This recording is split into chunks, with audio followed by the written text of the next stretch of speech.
how you can copy Andrew Tate's marketing strategy to get a shit ton of views, a shit ton of customers, and a load of people talking about your service. Whether you like him or not, he's a great marketer, and I'm going to break down a simple process of which he uses over and over again to get billions of views because people are so easily triggered. Here's the technique, here's the process, and then I'm going to help you do it for your service too. Now, this video was taken from my mate Rob Moore's video with Andrew Tate, who flew out to interview him, and you can find the original video below so you can watch the whole video if you want to. Been accused of being a misogynist. I would like you, in your own words, with no loaded agenda from me, to just sort of explain, as someone who knows is influencing people so much. It's a valid question. The reason I will speak certain ways is to be, to a degree, deliberately provocative. Also because there's a humoric element. Right, so he said it there. So in essence, this is provocative content, right? So how do we create provocative content in your specific niche? So first of all, write down what people think they have to do in your niche, whatever it may be, whatever niche that you're in, and then say the opposite.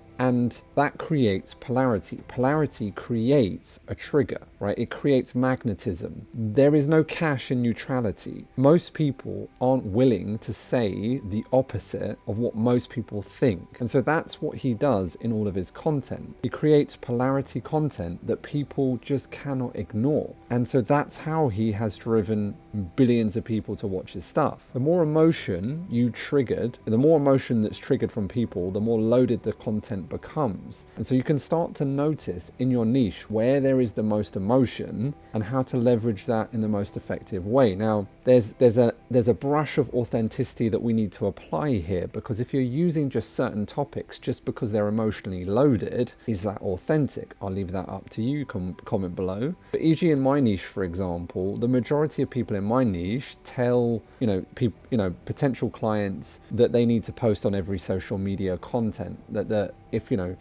in order to grow a business today, they have to be on every social media channel. Whereas I'm the opposite. The opposite is, get ads working first. Why? Because ads validate your content, ads validate your message. If no one is downloading your content, you can give away a simple PDF with a simple ad, which means you collect data, email address and phone number, and you've got something that's real, and then you can contact and nurture that potential client to buy your program. So you've got cash coming in straight away. The quicker you've got cash coming in from ads means that you know that your message is working, which means that you can spend more on ads, so you know how much it costs to acquire a client. You can say you spent $300 on ads, you got 70, 80 potential details, phone numbers and emails, and you turn 2 of them in to paying clients at $1,500 offer, as in you spent $300, you made $3,000 back. You know exactly your metrics on scale, so therefore you can spend more on ads, get more clients in, get cash flow positive first, and then you can, as you start to scale your business up effectively, you make sure that you get your client results, that starts also building effectively, your service is delivered, you're giving the thing that your client is paying for, it's all good, right? Then you can spend your time building up organic traffic platforms, and only then, once you've got paid traffic working, you know that your message really works without having to build an organic platform. So that's a polarity concept that some people will see our ads online and be like, you fucking scumbag, and this and this and this. So we know that triggers a lot of people when I'm saying you don't have to be on every single social media platform. Find ads work first, then build one platform and then the next. So that's how you create provocative content in your niche. Let me know if you have any questions on that. Cannot wait to see you on the next video.